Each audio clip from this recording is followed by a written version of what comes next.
Astagfirullah, suara apa itu? Mas dan Mbak, hati-hati, hafalin ayat kursi. Hati-hati Mas, baca ayat kursi karena nanti ada rintangan.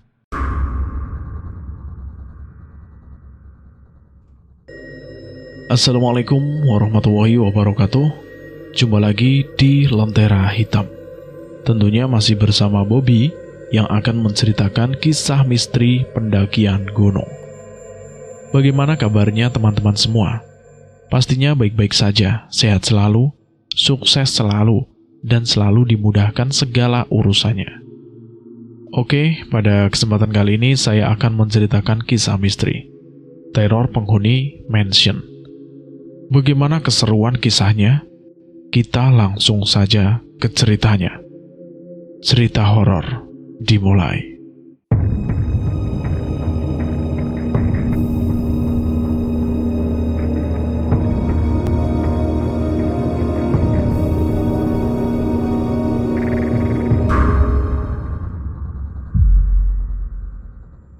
Namaku adalah Yudhistira. Biasa dipanggil Yuda. Aku di sini akan berperan sebagai Yuda. Hari ini tepatnya tanggal 12 Februari 2009. Aku bersama adekku bernama Octavia, sebut saja Via, sedang pergi menuju ke gunung. Gunung yang kami tuju adalah Gunung Merbabu, gunung yang cukup tinggi di Pulau Jawa. Kami sudah 3 kali naik gunung, dan ini adalah yang keempat. Karena naik gunung adalah kegiatan kegemaranku selain bermain game, aku mulai menyukai kegiatan itu ketika pertama kali diajak ayah sekitar 2 tahun yang lalu.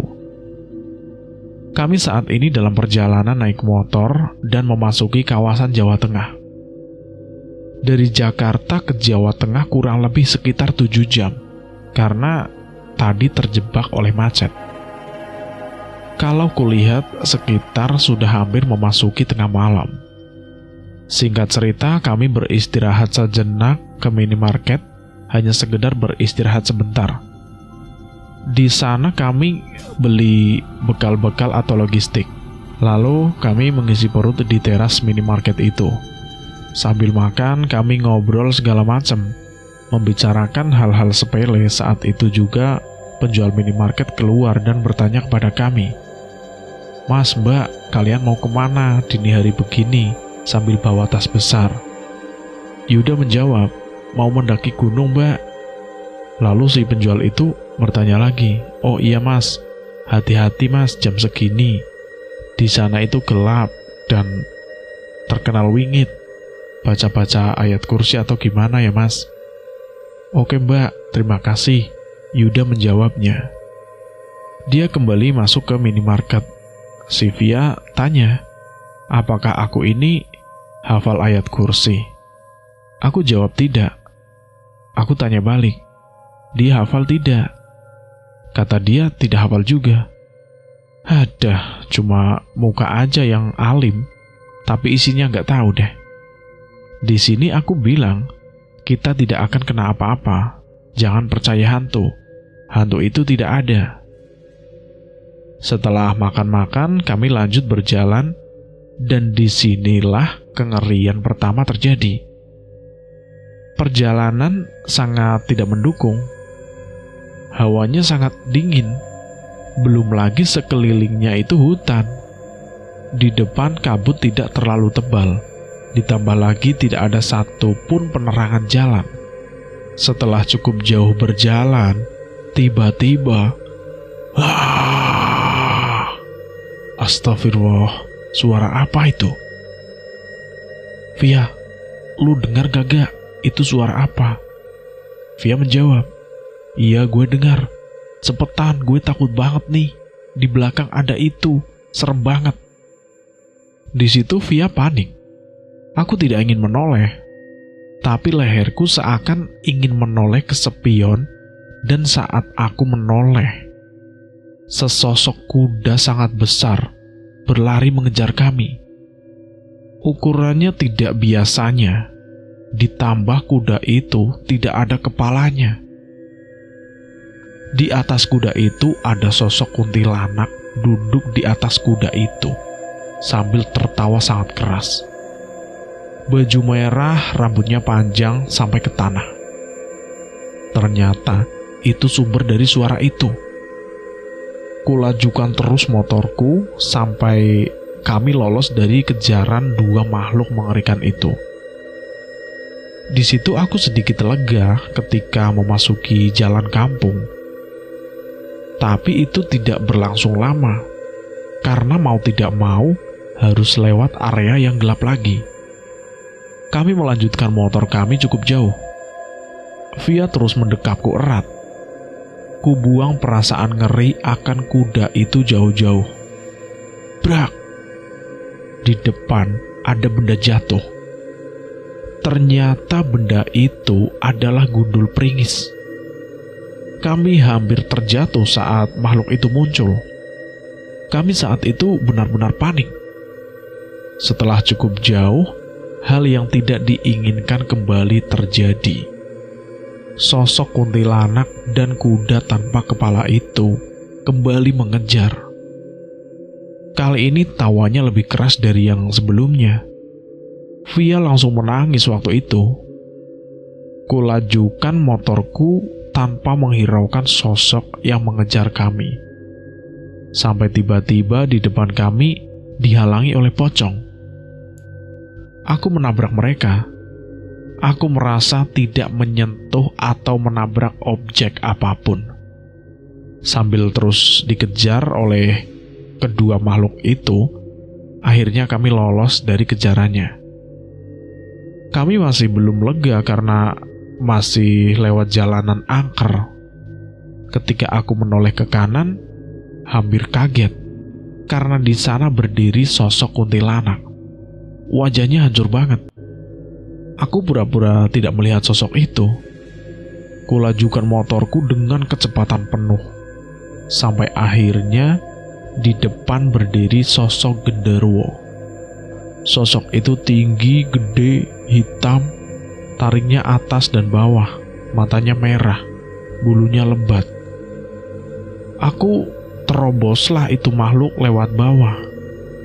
Bulu-bulu makhluk itu sangat terasa, rasanya panas. Tapi aku sangat lega setelah melewati makhluk itu. Berjalan lagi cukup jauh, jalan santai. Kelegaan itu berubah menjadi sedikit kepanikan. Dari kejauhan di belakang motor, samar-samar terdengar kalau sosok kuntilanak berkuda itu tertawa sangat keras dan disertai suara langkah kuda yang arahnya menuju kami melaju. Kulajukan lagi motorku, dan si Via ini nangis lagi. Sampai akhirnya kami bertemu dengan pertigaan jalan. Aku ambil jalan ke kiri dan melaju lagi sambil ngebut. Cukup jauh aku melaju, ada SPBU di sana. Aku mampir ke SPBU untuk isi bensin. Pas saat ngisi bensin itu, bensinnya habis. Saat mengisi bensin, si petugas SPBU sempat tanya kepada kami, "Mas, kok berani lewat sana? Gimana, udah ketemu sama apa?" tanya si petugas SPBU itu. Lalu aku menjawab, "Ketemu kuntilanak berkuda." Mendengar hal itu, si tukang bensin langsung diam. Setelah mengisi bensin, kami melanjutkan perjalanan. Singkat cerita, kami sampai di pos pendakian sekitar jam 1 dini hari. Sesampainya di pos pendakian, kami turun dari motor lalu menuju pos pendaftaran, yakni daerah Cuntel. Setelah dilakukan pendaftaran, aku berencana istirahat sejenak di pos pendakian itu. Karena masih trauma dengan sosok kuntilanak dan kuda tanpa kepala yang terus mengejar kami. Tapi lagi dan lagi, si Via bersikeras naik ke atas karena dia sendiri takut kalau sosok kuda tanpa kepala dan kuntilanak itu datang lagi. "Ayo Mas, kita naik sekarang," Gue takut sama sosok kuda itu, kata Sylvia. Gue kalau naik sekarang, takut gimana kalau kita di atas malah ketemu sama itu makhluk, ucapku kepada adikku. Dasar kambing, bodoh amat. Coba lu lihat tuh sekeliling lu, sekeliling sekitar kita, sepi nyenyet, kata Sylvia. Kalau kulihat memang benar, lingkungan sekitar sangat sepi. Hanya ada penjaga. Selain itu, tidak ada orang. Melihat ke jalan, aku begitu ngeri melihat ke jalan. Takut juga kalau mereka datang.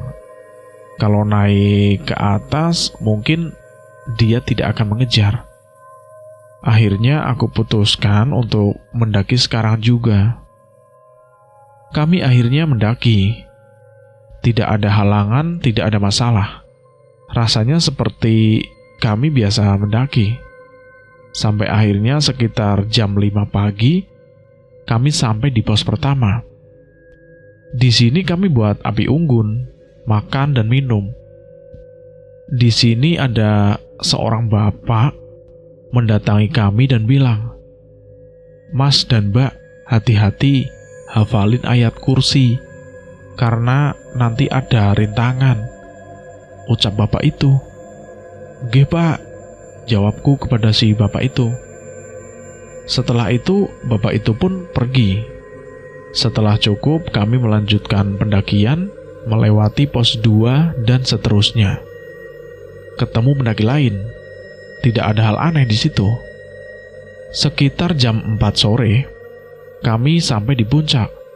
Di situ kami mengabadikan gambar-gambar pemandangan. Pokoknya keindahan yang ada di puncak Gunung Merbabu itu. Setelah puas, kami pun turun. Kami turun sampai jam 7 malam. Saat kami turun berpapasan sama pendaki, dia bilang, "Hati-hati Mas, baca ayat kursi karena nanti ada rintangan," ucap pendaki itu. Lalu dia pergi. Aneh, kenapa dia bilang dengan kalimat yang sama? Iya, sama seperti bapak-bapak yang tadi malam itu. Dan akhirnya kami terus melewati jalur menanjak, turun, sampai akhirnya tiba-tiba ada suara ketawa dan suara gerap kaki kuda. Kami langsung panik di situ. Via langsung nangis. "Astagfirullahaladzim, Allahu Akbar, Allahu Akbar." Via berucap seperti itu. Ucapannya teriak sambil panik. Di sini aku menyesal karena tidak hafal ayat kursi. Kami percepat langkah kami disertai kepanikan ketika aku menoleh ke belakang. Kedua sosok itu mengikuti kami dari kejauhan. Kok kenapa kita sekarang yang dikejar-kejar? Apa salah kami? Di sini aku tanya kepada Sylvia, kenapa kita harus dikejar-kejar? "Meludah sembarangan Mas," kata Sylvia. "Aduh, lu itu gimana sih? Mampuslah kita." Via meludah sembarangan sehingga penunggu tempat itu tidak terima. Akhirnya kami terus berjalan. Tapi di sana ada sekitar 3 cabang. Padahal kemarin tidak ada satupun cabang. Belum lagi keadaan gelap, tidak ada satupun pendaki. Suara dekap kaki kuda lama-kelamaan mendekat. Karena kami semua panik, maka kami lari memilih jalan ke kiri. Kami terus lari dan berlari menuruni tanjakan terjal. Lama-lama jalanan menjadi datar, dan lama-kelamaan menjadi jalan setapak. Kami sangat lega karena lama-lama jalan itu semakin lebar, dan akhirnya jalan itu menjadi jalan konblok atau semacam paping gitu. Tapi kok kenapa tiba-tiba perasaan jadi merinding? Sialnya di situ aku kebelet pipis. Ku ajak Sylvia untuk menemaniku pipis. Aku pipis di semak belukar. Setelah pipis, Sylvia ini cepat menarikku. Karena terlalu pucat, panik.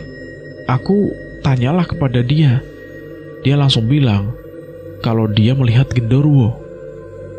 Sosok itu matanya besar, merah, taringnya besar. Aku benar-benar merinding dan ingat soal makhluk besar yang pernah menghalangi jalan kami waktu itu. Singkat cerita, kami lanjut jalan sambil menahan rasa capek yang teramat sangat. Logistik sudah hampir habis. Sampailah kami di sebuah pasar. Pasar itu sangat ramai. Terjadi proses transaksi jual beli. Anehnya mereka memakai pakaian kuno. Aku tertarik dengan barang-barang dagangannya. Ada aneka bahan makanan yang lezat untuk dimakan. Tapi si Via ini melarangku untuk membeli. Karena sudah dipastikan yang jual bukan manusia. Setelah melewati pasar itu, kami terus lanjut jalan.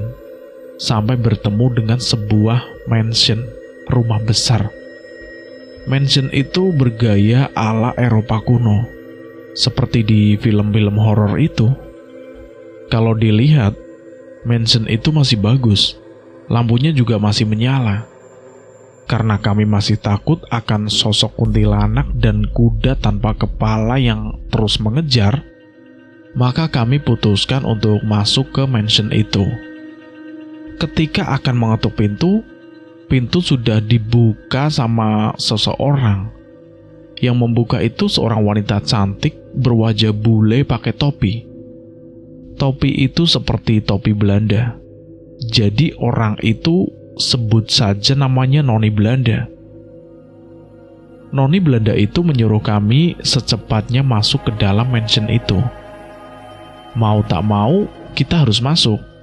Perasaan curiga tidak ada. Suasana rumah tidak ada yang aneh di situ. Terlihat barang-barang kuno terpajang rapi. Yang jelas sangat mewah, bagaikan sebuah istana. Orang itu menutup pintu. Pas pintu itu ditutup, terdengar kalau mereka sekarang di depan mansion ini. Orang itu sekarang keluar. Kami melihat ada apa di luar. Lalu orang itu mengusir kedua sosok itu. Kedua sosok itu ya kuda tanpa kepala dan kuntilanak merah langsung lari terbirit-birit. Ada yang tidak beres, kata Via. Udah tenang aja. Orang itu lalu masuk lagi. Dia sekarang mengajak kami supaya duduk di ruang tengah. Kami turuti apa permintaan orang itu. Lalu disuruhnya kami makan. Di meja makan itu ada daging ayam, daging sapi, daging babi, nasi, hingga roti, semuanya lengkap di situ. Orang itu bertanya, "Mau kemana kamu?" Ku jawab, kalau kami mau turun, tapi malah tersesat, gara-gara dikejar kuda tanpa kepala dan kuntilanak merah. Orang itu sekarang tertawa pelan. Tapi tawanya bikin ngeri, seperti ada aura jahat. Sekarang kalian di sini saja, jangan kemana-mana. Makan sepuasnya. Si Via tanya jalan menuju turun ke bawah.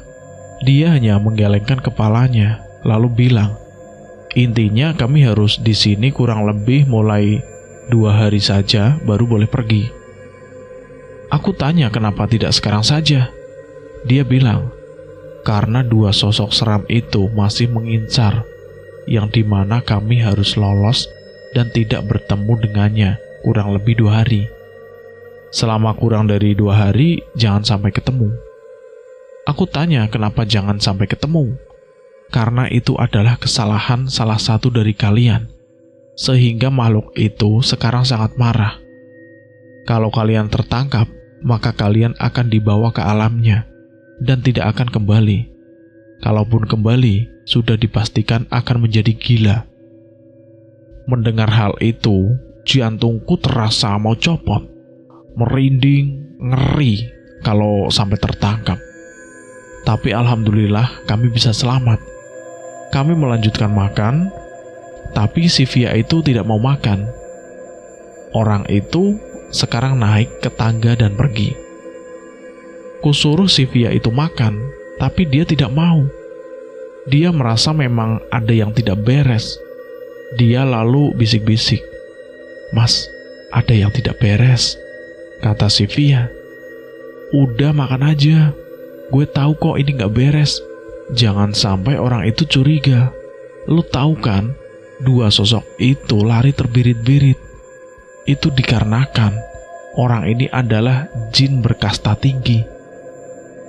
Akhirnya dia mau makan demi menghilangkan kecurigaan orang itu kepada kami. Kami tentu memilih hidangan halal dan menghindari menu haram seperti daging babi dan miras. Hatiku mengatakan supaya secepatnya pergi saja, tapi firasat lain mengatakan kalau jangan pergi karena teror akan dua sosok tersebut. Orang itu kembali turun dari tangga dan mendatangi kami. Dia bertanya, "Apakah sudah kenyang dan puas?" Ku jawab, "Iya." Orang itu sekarang meminta kami supaya mandi lalu tidur. Masing-masing dari kami mandi secara bergantian. Suasana kamar mandi khas zaman dulu, seperti zaman Victoria. Di situ ada bak mandi kuno dan toilet kuno berbentuk kursi seperti era Victoria. Entah kenapa aku merasa sangat tertarik untuk mandi. Sebelum mandi, aku sempat buang kotoran di tubuhku dengan duduk di kursi itu. Setelah cukup puas, aku lihat ke lubang toilet. Kotoranku hilang entah kemana, bersih dan tak tersisa. Tapi pikiran negatif ku buang jauh-jauh. Kalau aku mandi berendam di bak mandi kuno itu, sangat nyaman dan menyenangkan. Ditambah airnya hangat. Tiba-tiba saja, turun hujan yang membuat suasana semakin mantap. Tiba-tiba ada kilatan cahaya petir. Dalam kilatan petir, di situ aku melihat di depanku ada sosok yang menyerupai orang tadi. Tapi bentuknya ini sangat mengerikan. Badannya ini setinggi ruangan, tentu lebih besar. Pakai topi, mukanya jelek banget. Mulutnya sangat lebar. Tangannya panjang dan kukunya juga panjang. Melihat sosok itu, aku benar-benar kaget. Tiba-tiba ada yang mengetuk pintu. "Dak, dak, dak, dak. Tolong mandinya dipercepat. Ini adik sampean mau mandi." "Iya, bentar." Singkat cerita, aku akhirnya selesai mandi. Entah bagaimana bisa, baju sudah disiapkan oleh orang itu. Bajunya masih sama, hanya saja lebih bersih seperti baru.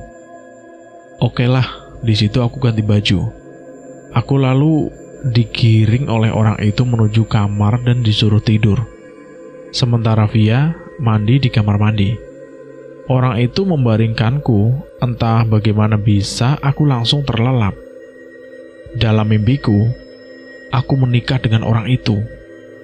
Dibawanya aku ke suatu tempat olehnya. Orang itu cantik sekali, ditambah pakai gaun pengantin berbentuk kemben yang sangat seksi.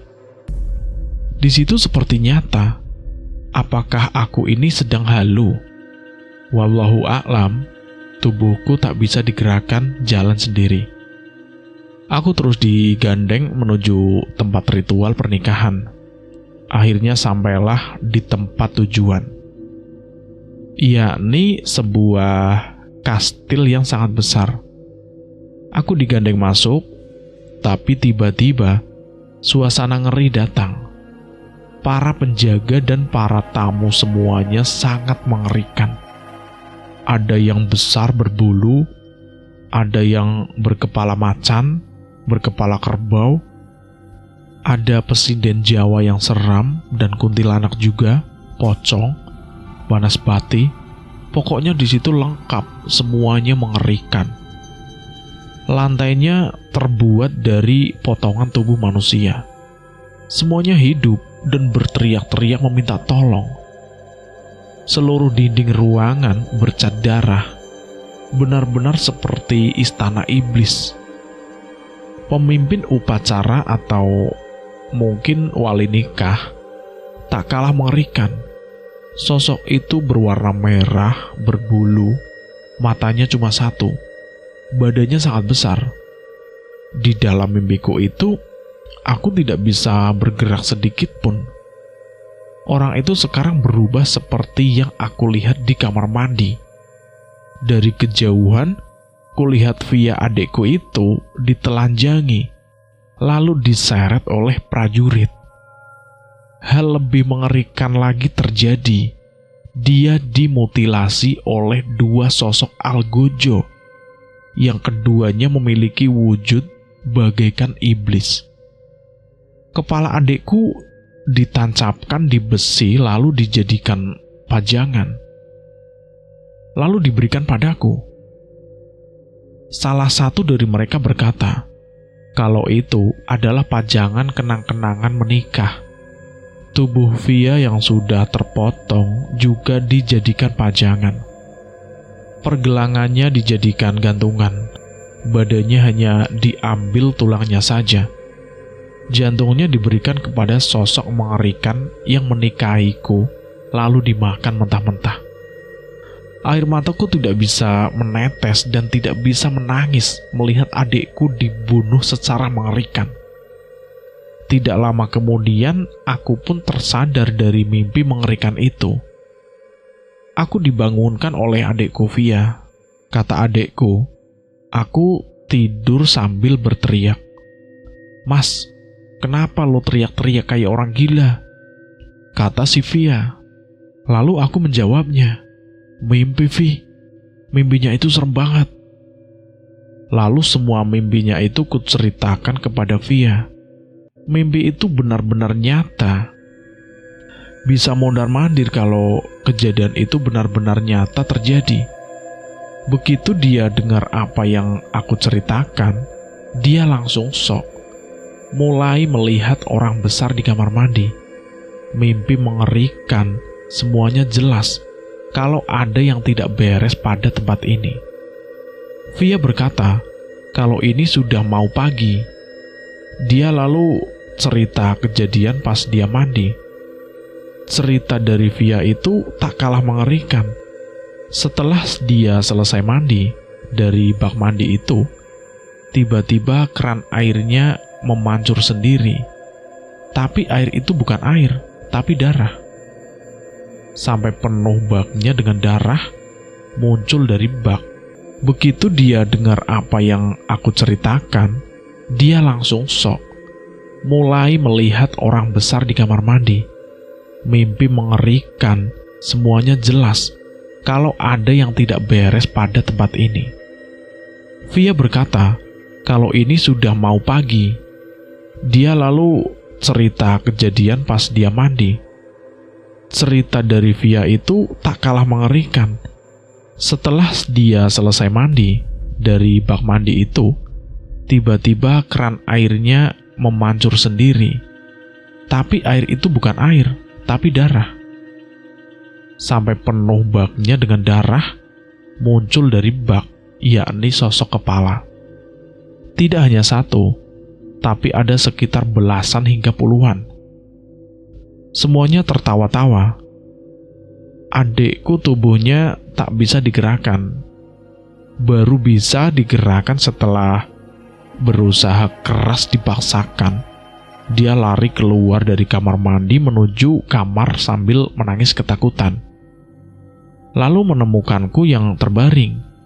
Lalu dia tidur di sampingku sambil tutupan selimut.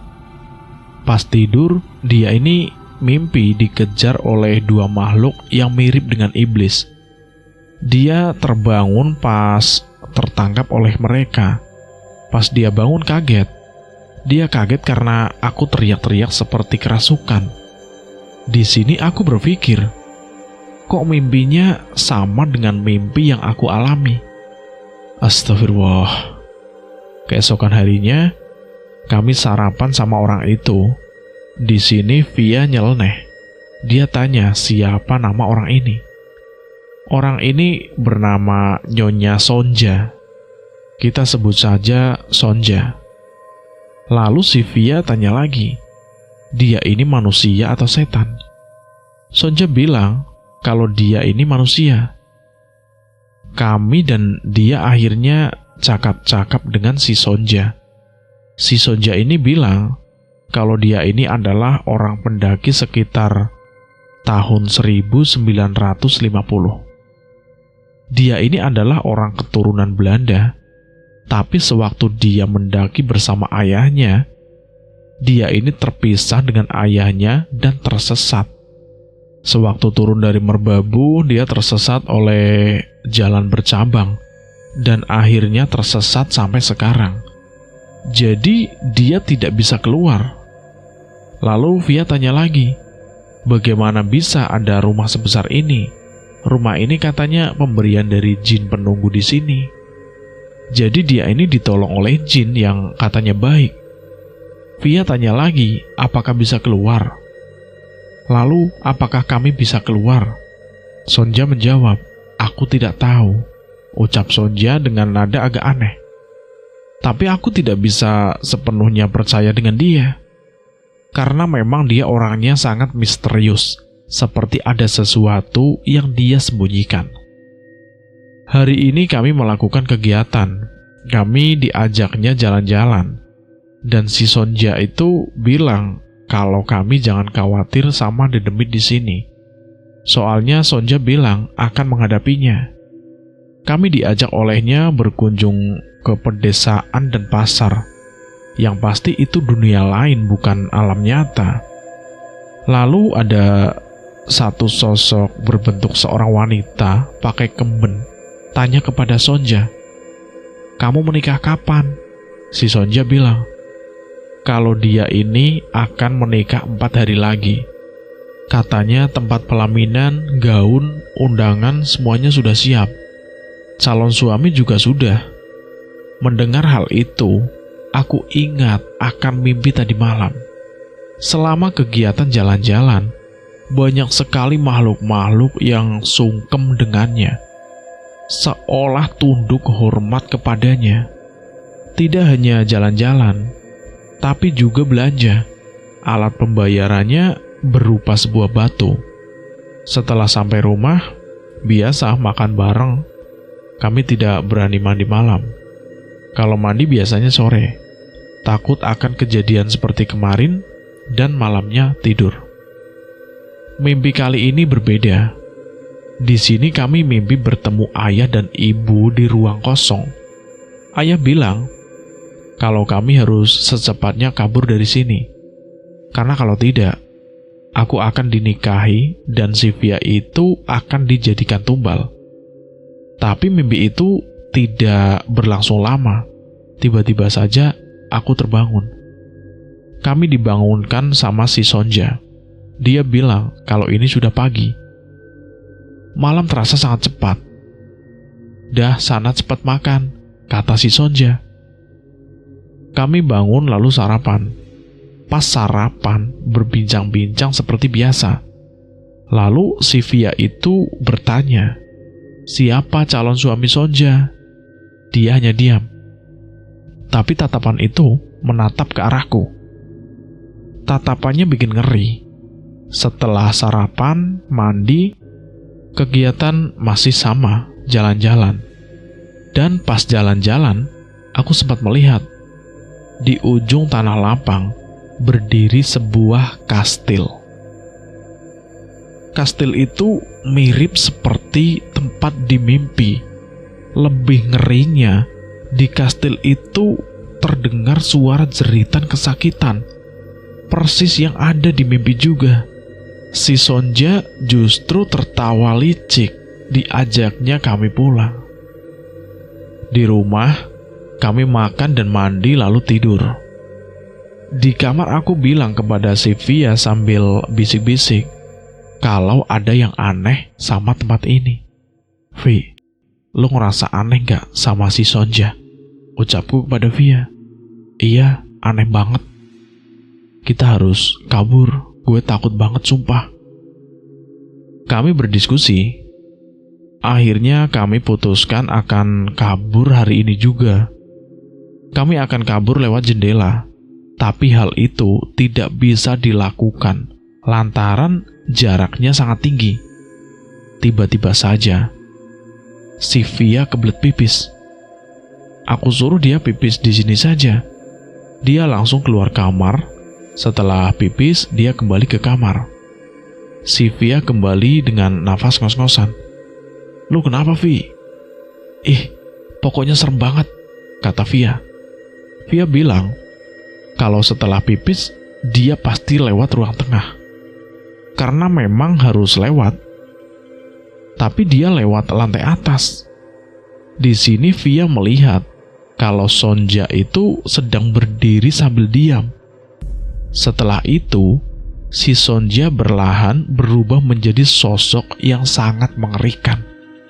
Yakni sosok yang aku lihat di kamar mandi. Tapi dia pura-pura tidak melihatnya.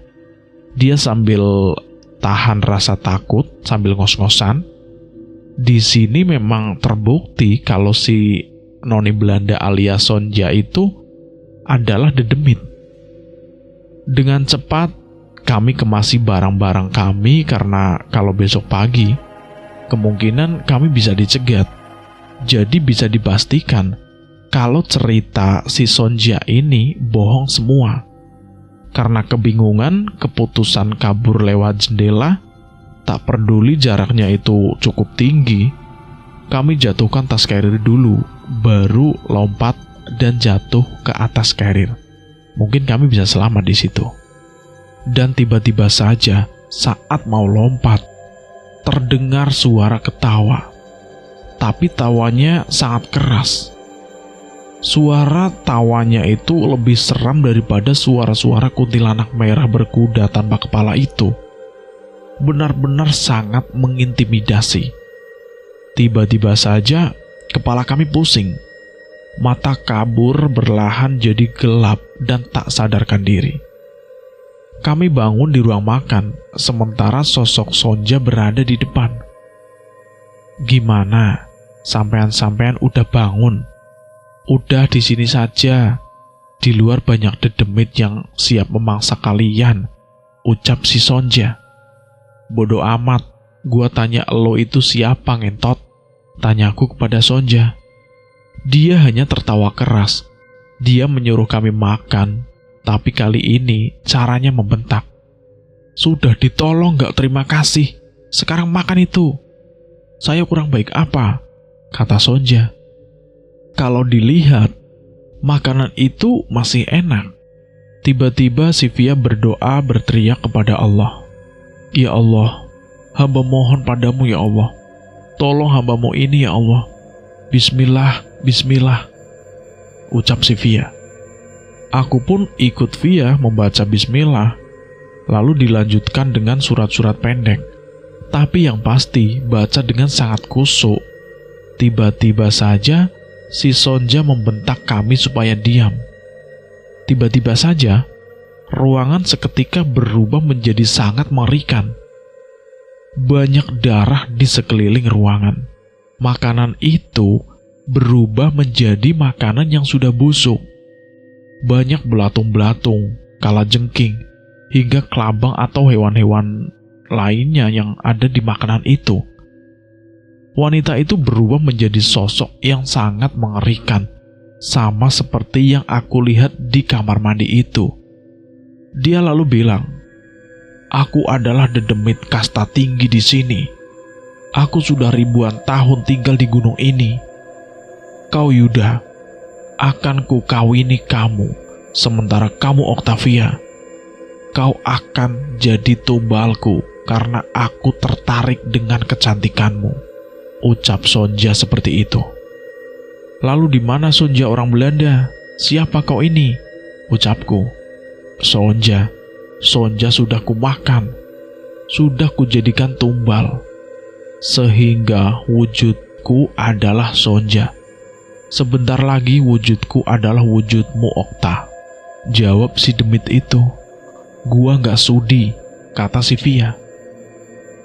Kami semua lalu berontak. Kursi kulemparkan padanya. Aku dan Via bergegas menuju ke kamar. Alasan kami menuju ke kamar karena tas karirku sudah kulemparkan keluar dari kamar itu. Untungnya masih bisa masuk, tapi ruangan juga sudah berubah, sudah berbeda. Kasur di atas dipan berubah jadi seperti gumpalan daging. Selimutnya berbentuk kulit bercak darah. Bantal jadi potongan dada manusia. Baunya busuk banget di situ, bantal jadi potongan kaki. Sialnya, makhluk itu ikut masuk ke kamar. Tak peduli keadaan, kami pun langsung loncat. Tapi untungnya kami jatuh pada di atas tas carrier itu. Tak pikir panjang, kami langsung pakai tas carrier dan lari menjauhi tempat itu. Setelah cukup jauh, Sylvia tak sengaja menoleh ke belakang. Dia begitu terpaku dan kaget. "Ada apa, Vi?" "Itu, kok mansionnya berubah jadi begitu?" kata Sylvia. Pas aku menoleh, mansion itu berubah sangat seram. Mansion itu berlumuran darah, mulai dari atap hingga halaman. Semuanya berlumur darah. Dari kejauhan baunya sudah tercium. Tak lama kemudian, sosok itu keluar lalu melayang. Kami pun lari sekuat tenaga, melewati kampung dan pasar. Orang-orang di sana berubah menjadi sosok yang mengerikan. Hancur, ada yang tanpa kepala, ada yang tanpa rahang, ada yang matanya keluar semua. Semuanya komplit. Tapi kami tidak peduli, tinggal terobos saja mereka. Tak peduli juga dengan bau yang super busuk itu. Sementara sosok makhluk-makhluk mengerikan itu terus mengejar kami sambil terbang, sambil bilang, "Kalian tidak akan bisa lari." Langkah kami terus terhenti oleh sosok tinggi besar yang menghalangi jalan kami. Sosok itu seolah mencegah kami untuk pergi. Tak lama kemudian, sosok makhluk mengerikan itu datang di belakang kami. Dia tertawa-tawa dan bilang, kalau kami tak akan bisa keluar dari sini. Kami pun menyebut lagi dan baca-baca surat-surat pendek, tapi tidak ngefek. Karena tidak membuahkan hasil, kami memilih melompat terjun ke jurang dengan didahului oleh bacaan basmalah. Kami tidak peduli ada apa di dasar jurang itu. Entah itu ada lava di sana atau bebatuan keras, kami benar-benar tidak peduli. Kalau ini adalah akhir dari kehidupan kami, maka kami harus terima. Tapi anehnya, kami jatuh di sebuah tanah yang keras, tapi tak sedikit pun merasakan sakit. Kami langsung bangkit dari jatuh dan melanjutkan perjalanan. Tapi suara-suara tawa mengintimidasi Sonja terdengar lagi. Kami lari lagi dan harus cepat menuruni gunung. Tak lama kemudian, kami sampai di kebun warga. Di sana ada orang yang memanggil-manggil. Seorang lelaki yang sekitar umurnya 50 tahunan. Kami mendatangi orang itu, dan kami diajaknya untuk pergi ke gubuk kayunya. Kami masuk ke gubuk dan duduk di ruang tamu. Orang itu tanya, kenapa kami lari seperti dikejar-kejar setan? Di sini aku ceritakan semua kejadian mengerikan dikejar oleh sosok Sonja. Orang itu terkejut, karena sosok itu adalah dedemit yang sangat kuat. Kebanyakan kalau sudah bertemu dengannya, maka dipastikan tidak akan bisa kembali dengan selamat. Tapi keselamatan kami dari sosok itu termasuk sebuah keajaiban. Aku tanya, sebenarnya Sonja itu siapa? Dia adalah sosok buta wanita. Wujud sosok mengerikan yang bukan wujud aslinya. Karena wujud asli makhluk itu sangat mengerikan sekali. Mendengar hal itu, kami semua langsung menggigil ketakutan. Orang itu menjelaskan lagi kalau sosok itu sering dimintai pesugihan. Sosok Sonja sering meminta tumbal dari para pendaki. Sementara aku adalah orang yang mau dipek mantu. Sementara Via adalah calon yang akan dijadikan tumbal spesial. Orang itu masuk ke ruangan lalu kembali lagi. Dia membawakan kami makanan berupa sepiring nasi ayam dan teh. Piring terbuat dari anyaman bambu, sementara gelas terbuat dari batang bambu. Rasa dari hidangan itu sangat enak. Ayamnya gurih dan empuk sampai tulang-tulangnya. Sementara tehnya dingin dan manis.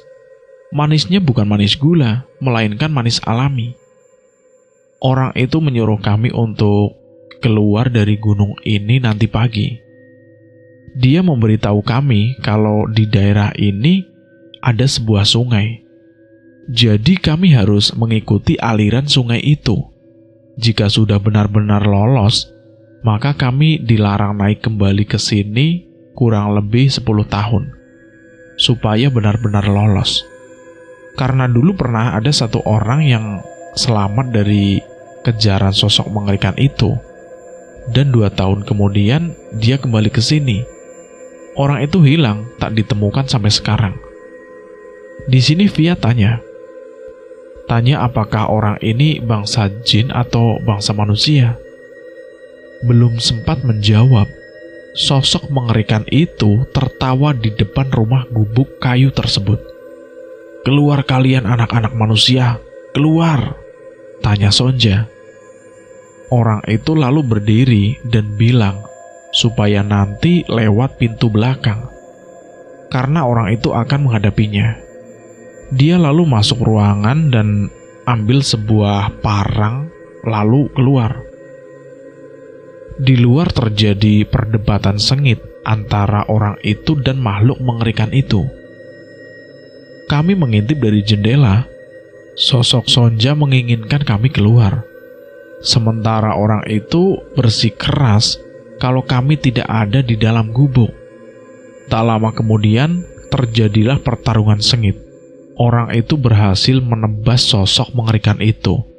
Tapi sosok Sonja tak sedikit pun terluka. Sampai akhirnya sosok mengerikan itu berubah menjadi bentuk yang sangat mengerikan. Lebih mengerikan dari sosok yang kemarin pagi ada di kamar mandi. Sosok itu berubah menjadi lebih besar, bersayap, berbulu hitam semua. Tapi wajahnya berwarna putih pucat dengan gigi-gigi runcing. Jadi terlihat seperti monster. Kami benar-benar semakin menggigil melihatnya. Orang itu lalu dicekik dan dibanting ke tanah, lalu dicabik-cabik dengan tangannya hingga hancur. Darahnya banyak sekali. Aku merasa sangat berdosa menyaksikan itu semua dan tak bisa menolongnya. Air mata terasa mengalir deras. Via menggandengku lari ke pintu belakang. Kami keluar, tak lupa menutup pintu kembali. Setelah keluar dari gubuk, terdengar kalau di dalam ada suara gaduh seperti barang-barang dibanting. Kami sadar kalau sosok itu sekarang masuk ke gubuk tersebut. Kami terus berlari. Tak sengaja, lagi-lagi si Via menoleh ke belakang. Sambil lari, Via bilang kalau gubuk itu sudah hilang tak berbekas. Hanya semak belukar dan ilalang. Mendengar hal itu, aku pun kaget. Jangan-jangan kita kembali ke alam lain. Iya, mungkin. Gue jujur takut banget sumpah, kata Via. Kami akhirnya terus berjalan dalam keputusasaan. Tiba-tiba kami sampai di pinggir sungai. Rasanya sedikit lega. Tapi kelegaan itu berubah menjadi kengerian. Karena di seberang sungai terlihat ada sosok 5 pendaki. Tapi semuanya memiliki wajah pucat. Tapi kami harus bisa menahan rasa ngeri dan terus berjalan mengikuti arah aliran sungai itu. Setelah berjalan mengikuti sungai, akhirnya kami sampai di sebuah jalan setapak. Kami mengikuti arah jalan itu dan sampailah kami di pos 2. Kami langsung menangis dan berpelukan. Rasanya sangat bahagia bisa keluar dari tempat itu. Di sana juga terdapat banyak sekali pendaki. Jam tangan menunjukkan pukul jam 2 dini hari. Tapi pria yang ada di gubuk itu, tiba-tiba menepuk pundak kami. Kami benar-benar kaget setengah mati. Karena orang tadi tubuhnya sudah hancur, bisa hidup kembali. Pria itu bilang, "Jangan senang dulu. Karena sosok seram itu sedang mencari keberadaan kamu. Dan katanya, dia sedang menunggu kamu di pos 1. Dia bilang, kalau pria itu adalah demit penunggu sini. Dia suka membantu orang-orang yang tersesat." Dia menambahkan lagi, supaya nanti turun pagi bersama para rombongan pendaki. Kalaupun sekarang, maka pura-pura tidak melihat sosok tersebut. Pria itu lalu pergi ke semak-semak lalu hilang. Para pendaki menatap kami penuh keheranan. Salah satu dari mereka bilang, "Mas, Mbak, kalian bicara sama siapa?" Kami tak bisa menjawab, dan akhirnya kami memilih turun sekarang daripada dicurigai sebagai demit. Kami sampai di pos 1, dan benar saja, sosok itu berdiri tepat di tengah halaman pos. Dia berwujud dengan wujud aslinya yang benar-benar mengerikan. Kami tidak bisa mempercepat langkah, apalagi lari, karena kami takut kalau tertangkap olehnya. Kami terus berdoa membaca surat-surat pendek. Akhirnya kami sampai di pos pendaftaran. Setelah itu kami memutuskan untuk pulang. Singkat cerita, kami pulang ke rumah. Sampai di rumah, ayah dan ibu langsung tanya keheranan kepada kami.